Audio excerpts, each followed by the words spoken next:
우리나라 사람들이 자기 삶에 얼마나 만족하는지 2025년 점수는 10점 만점에 6.6점이었습니다. 6.6. OECD 38개 나라 평균이 얼마냐면 6.69입니다. 이보다 조금 낮은 점수로 나타났습니다. 쉬운 말로 해석하자면 살만하기는 하지만 충분히 만족하지는 않다 하는 표시입니다. 근데 이 점수는 어떤 소득으로만 결정되는 것이 아니기 때문에 어떤 사회적인 신뢰관계나 미래에 대한 안정감이 있어야 이 점수가 높아질 수가 있습니다. 이렇게 우리는 살만하기는 하지만 충분히 만족하지는 않은 그런 모습을 가지고 있습니다. 그러나 하나님을 믿는 우리들은 충분히 만족하지는 않는 가운데 있으면서도 감사하는 삶으로 나아갈 수 있습니다. 그 방법은 믿음으로 우리 삶의 우선순위를 바르게 세우는 것입니다. 믿음으로 삶의 우선순위가 바르게 세워질 때 우리는 충분히 만족하지는 않지만 감사하는 삶으로 나아갈 수가 있습니다. 오늘 맥주감사주일 예배를 드리면서 사실 매년 궁금했던 겁니다. 맥주감사주일 예배, 추수감사주일 예배를 드리면서 지금 내 삶의 감사 점수는 몇 점일까? 나는 하나님께 몇 점의 감사 점수를 가지고 있는가? 질문하게 됩니다. 오늘 함께 읽은 말씀을 보면 나오미는 그 무릎 앞에 선 사람입니다. 이 나오미는 풍족한 상태에서 모압 땅으로 떠나갔지만 그곳에서 남편과 두 아들을 잃고 빈손이 되었습니다. 인생의 깊은 상실과 절망 가운데서 마지막 선택지 베들레헴으로 돌아옵니다. 고향 사람들은 보리 추수의 감사와 기쁨이 가득했을 것이지만 나오미는 그들만큼 감사할 수 없는 상태였다고 충분히 짐작할 수 있습니다. 그러나 중요한 것은 그렇게 마음이 무너진 상태였음에도 불구하고 그렇게 상처 입은 마음이었음에도 나오미는 하나님이 계시다고 믿는 땅으로 돌아갔다는 것입니다. 그 돌아옴으로 감사를 회복하는 삶이 시작된 것입니다. 그래서 본문에 기록된 나오미의 돌아옴은 단순히 모압 땅에 살던 사람이 유대 땅 베들레헴으로 돌아왔다, 이동했다는 것이 아니고 하나님 앞에서 자기 삶의 자리를 다시 찾았다는 것을 말합니다. 그래서 우리에게 감사하는 삶이란 무엇인가? 그것은 형편이 좋아져서가 아닙니다. 내 삶의 중심에 하나님을 모시는 것이고 우리의 잃어버린 것이 있다면 이것을 믿음으로 새롭게 해석하고 신앙과 삶의 회복을 시작하는 자리에 다시 서는 것입니다. 오늘 우리의 삶이 완전히 만족스럽지 않음에도 불구하고 감사하는 삶으로 돌아오는 것이, 다시 감사하는 것이 왜 중요한지 본문을 통해서 함께 생각해 보고자 합니다. 본문을 보면 나오미는 모압 땅에서 얻은 이방인 며느리 룻을 데리고 유대 땅 베들레헴으로 돌아왔습니다. 이에 두 사람이 베들레헴까지 갔다고 했는데 베들레헴이 목적지라는 것을 알 수가 있습니다. 성경에서 베들레헴은 중요한 장소입니다. 다윗의 고향이고 예수님이 탄생하신 동네이죠. 이 베들레헴은 어떤 뜻이냐 하면은 빵의 집이라고 하는 동네 이름입니다. 빵집. 예루살렘에 농산물을 공급하던 시장이 베들레헴에 있었습니다. 무슨 말이냐면 그만큼 농사가 잘 되는 지역이라는 거예요. 빵이 넘쳐납니다. 이렇게 본다면 나오미는 베들레헴에 어울리지 않는 모습으로 돌아왔다는 것을 알 수 있습니다. 나오미는 넉넉하지도 않았고 사람들의 주목을 받을 만큼 경건해 보이는 사람도 아닌 것 같습니다. 그러나 이 베들레헴의 이야기가 이 베들레헴이 다윗의 고향이 되고 예수님이 탄생하신 동네가 된 것은 바로 이 나오미의 이야기로부터 출발합니다.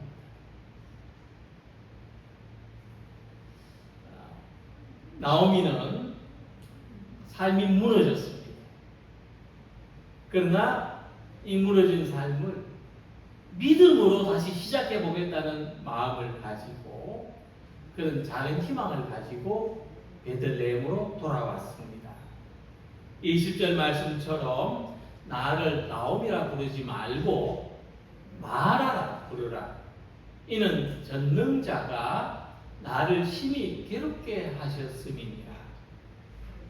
나오미는 지금 자기의 삶이 괴롭다는 것을, 괴로운 현실 속에 있다는 것을 정직하게 고백합니다.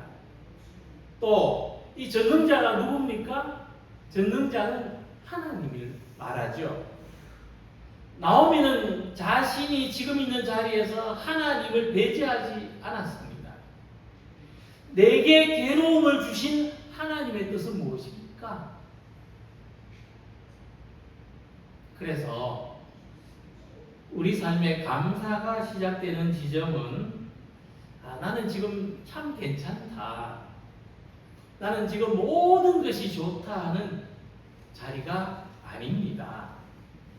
오히려 내가 이해하고 내가 받아들이기 어려운 지금의 삶을 하나님만이 아시고 하나님만이 붙들어 주실 수 있다고 인정하는 것입니다.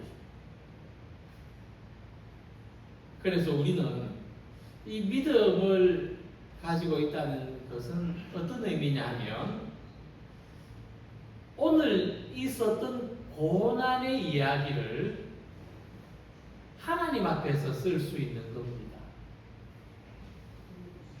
오늘 있었던 고난의 일기를 하나님 앞에서 쓸 수 있다는 거예요. 그래서 이 일기의 마지막에 어떻게 쓰느냐 하면 주님, 저는 아직 내가 있는 삶의 자리를 이해하지 못하겠지만 주님의 손을 놓지 않겠습니다. 이렇게 쓰는 거예요. 주님, 이해가 안 되어도 주님의 손을 놓지 않겠습니다. 이렇게 삶의 일기를 쓰는 것에서 감사가 시작됩니다. 그래서 우리에게 감사의 시작점은 뭐냐 하면 오늘의 나를 하나님이 붙들고 계시다는 것을 믿는 겁니다. 고백하는 겁니다. 나는 지금 마라에 쓴맛 나는 시간을 보내고 있지만 하나님은 나를 버리지 않으신다는 것을 신뢰할 때 다시 감사를 할 수 있습니다. 나오미가 돌아온 때는 보리 추수를 시작할 때라고 했습니다. 하나님은 이 보리 추수의 시기에 내게는 추수할 것이 아무것도 없었지만은 나오미를 향한 놀라운 은혜를 예비해 놓으셨습니다. 이처럼 감사는 상대적인 것이 아닙니다. 상대적으로 내가 뭔가를 더 가지고 뭔가 더 나아서가 아닙니다. 절대적인 겁니다. 하나님의 절대적인 은혜. 내가 어떠함에도 불구하고 하나님이 나와 함께 하신다는 이 은혜에 대한 믿음에서 감사가 비롯됩니다. 그래서 삶이 무너진 것 같아도 하나님을 향해서 나아가는 것이 감사의 시작인 줄로 믿으시기 바랍니다. 나오미처럼 우리 삶의 모든 자리에서 하나님을 향하여 나아가는 감사를 가지는 모든 성도들이 되시기를 바랍니다. 20절에 보면 나오미는 나를 나오미라 부르지 말고 마라라 부르라고 이렇게 이야기합니다. 나오미가 자기를 지금 어떻게 바라보고 있는지, 다른 사람이 나를 보는 것과 상관없이 하나님이 나를 보시는 것과도 관계없이 내가 나를 어떻게 보고 있는지를 알게 해줍니다. 성경을 보시면 알겠지만 나오미라는 이름은 기쁨이라는 뜻입니다. 기쁨. 그런데 마라라는 이름은 괴로움이라는 뜻입니다. 정반대의 의미죠. 그러니까 나오미는 지금 기쁨이 없어요. 괴로움이 가득합니다. 나오미는 자기를 기쁨의 나오미라 부르지 말고 괴로움의 마라라 부르라고 합니다. 나오미는 자기 존재를 부정합니다. 나오미한테 자기는 없습니다. 부정되었어요. 존재 자체를 괴로움으로 규정합니다. 이처럼 우리는 세상에 살면서 자기 존재를 어떻게 규정하는가? 내 인생은 괴로움이야. 내 인생은 실패야. 내 인생은 절망이야. 이렇게 규정하면서 내가 나에게 상처를 주면서 살아갈 수가 있습니다. 자, 그렇다면 그러면 나오미는 왜 자기 존재를 괴로움으로 규정했느냐? 왜 나오미는 자기를 자기 입으로 말하라고 불렀느냐? 왜일까요? 다른 사람이 그렇게 붙여준 거 아닙니다. 너 실패했으니까 이제 네 이름 고쳐. 너는 이제 말하라고 부를 거야. 하지 않았습니다. 자기가 자기를 말하라고 불렀어요. 왜 그랬어요? 그것은 나오미가 기대하는 삶의 기준을 충족시키지 못했기 때문입니다. 자기가 원하는 기준이 충족되지 않았어요. 풍족했던 나오미가 이방인의 땅 모압에서 남편이 죽고 두 아들 맞아 자식 없이 차례로 세상을 떠난 일을 경험했습니다. 나오미는 자기 삶은 자기 스스로 이쯤 되었으니 나는 괴로움 이렇게 한 것입니다. 자기 존재를 잃어버린 거죠. 자기를 상실한 것입니다. 너무나 괴롭고 너무나 힘들었기 때문입니다. 그런데 맨 나중에 이 며느리 룻이 보아스와 혼인을 하게 되고 아들을 낳습니다. 룻기를 읽어보시면 이 드라마 같은 스토리를 이해하실 수 있습니다. 근데 그때 이웃 여인들이 나오미한테 뭐라고 그러냐면 나오미에게 아들이 태어났다 하여 그의 이름을 오벳이라 하였다. 그는 다윗의 아버지인 이새의 아버지였다. 이렇게 말씀해요. 나오미는 자기 이름을 마라라 부라 했습니다. 그런데 이웃들은 그를 다시 나오미라고 불렀어요. 괴로움이 사라지고 지워지고 기쁨이라는 이름으로 다시 불린 겁니다. 그래서 이 감사는 감사하면 기쁘죠. 근데 우리가 감사해서 기쁨을 누린다는 건 어떤 의미냐면은 나를 되찾는 겁니다. 내 삶을 되찾는 거고 내 존재를 되찾는 거고 내 삶의 신앙을 되찾는 겁니다. 이것이 감사입니다. 그래서 우리는 이제 우리의 삶을 나라는 존재를 괴로움이라고 부를 것이 아니라 절망이라고 부를 것이 아니라 포기라고 부를 것이 아니라 기쁨으로 부르기를 소망합니다. 이제부터 나는 기쁨입니다. 네, 아멘 하셔야죠. 이제부터 나는 감사합니다. 이제부터 나는 은혜입니다. 하나님 앞에서 나를 이렇게 불러요. 하나님, 나는 기쁨입니다. 나는 감사입니다. 나는 은혜입니다. 비록 지금의 모습이 내가 정해놓은 수준이 아닐지라도, 내가 기대했던 나의 삶이 아닐지라도 하나님이 계획하시고 인도하시는 삶을 믿음으로 기대하면서 감사, 삶의 기쁨을 회복하고 나의 존재를 회복하는, 하나님 앞에서 나의 믿음을 회복하는 우리 모두가 되시기를 기원합니다. 22절을 보면 나오미가 모압 지방에서 그의 며느리 모압 여인 룻과 함께 돌아왔는데 라고 말씀했어요. 돌아왔는데. 이 나오미하고 룻하고 보리 추수를 할 때 베들레헴으로 돌아오는 것이 룻기의 배경입니다. 그때 나오미는 돌아온 자기 모습을 이렇게 말했습니다. 내가 풍족하게 나갔더니 여호와께서 내게 비어 돌아오게 하셨느니라. 이 말씀을 보면서 우리가 발견해야 될 게, 나오미가 지금 돌아와서 자기 삶을 바라보는 관점입니다. 나간 것은 나예요. 그렇죠?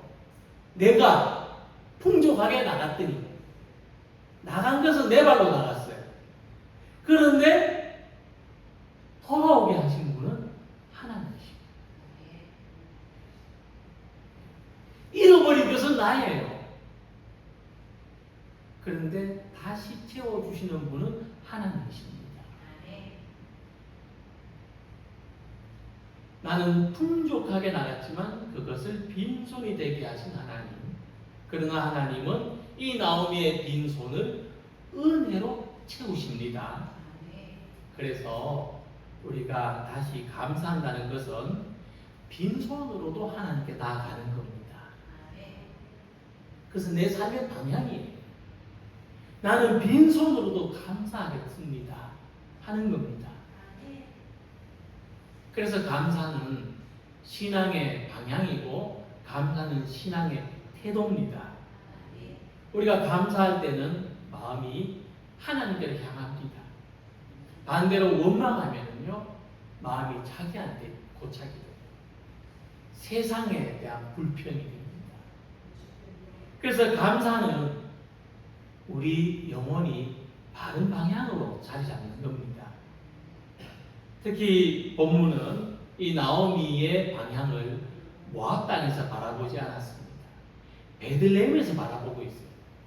베들레헴에서 바라보니까 나오미가 좀 돌아오는 거죠. 모압 땅에서 보는 시각이라면 나오미는 나갔다고 해야 돼요. 그런데 나오미는 모압 땅에서 며느리 룻과 함께 돌아왔다고 22절에 표현했습니다. 근데 이와 같은 시각이 있어요. 우리가 이런 시각으로 내 삶을 바라본다는 것을 사도 바울은 이렇게 말씀했습니다. 그러나 내게는 우리 주 예수 그리스도의 십자가 외에 결코 자랑할 것이 없으니 그리스도로 말미암아 세상이 나를 대하여 십자가에 못 박히고 내가 또한 세상을 대하여 그러하리라. 우리가 세상에서 자기를 바라보는 것하고 믿음 안에서 자기를 바라보는 것은 시각이 다릅니다. 바울은 지금 예수 그리스도의 십자가 안에서 자기를 바라볼 때 세상이 나에게 죽은 것이 되었고 나도 세상에 대하여 죽은 존재가 됐다. 이렇게 말하는 겁니다. 그래서 우리가 예수님의 십자가가 중심이 되어서 주님의 은혜로서 자기를 바라보며 십자가를 통해서 세상을 바라보기를 원합니다. 감사한다는 것은 지금 내 삶을 하나님의 시각으로 바라보는 것입니다. 하나님의 은혜의 눈으로 바라보는 것입니다.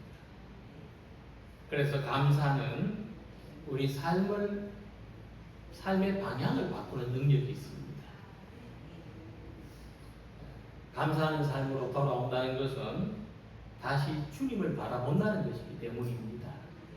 삶의 시각이 바뀌고 삶의 방향이 바뀌는 것입니다. 우리가 형편이 나아져서 감사하는 것이 아니라 모든 것을 주시는 분이 하나님이시기에 감사하는 절대적인 감사를 가지시기 바랍니다. 나오미는 빈손으로 돌아왔지만 그 비어서 돌아오는 가운데 하나님의 채우심이 있었습니다. 하나님은 나오미의 삶의 방향을 바꾸시고 기쁨을 회복하게 하셨습니다. 이 베들레헴의 보리 추수가 오늘 지금 우리의 삶에 있으시기를 소망합니다. 그래서 다시 은혜의 자리로, 다시 회복의 자리로, 다시 감사로 나아가는 우리 모두가 되시기를 주님의 이름으로 기원합니다. 기도드리겠습니다.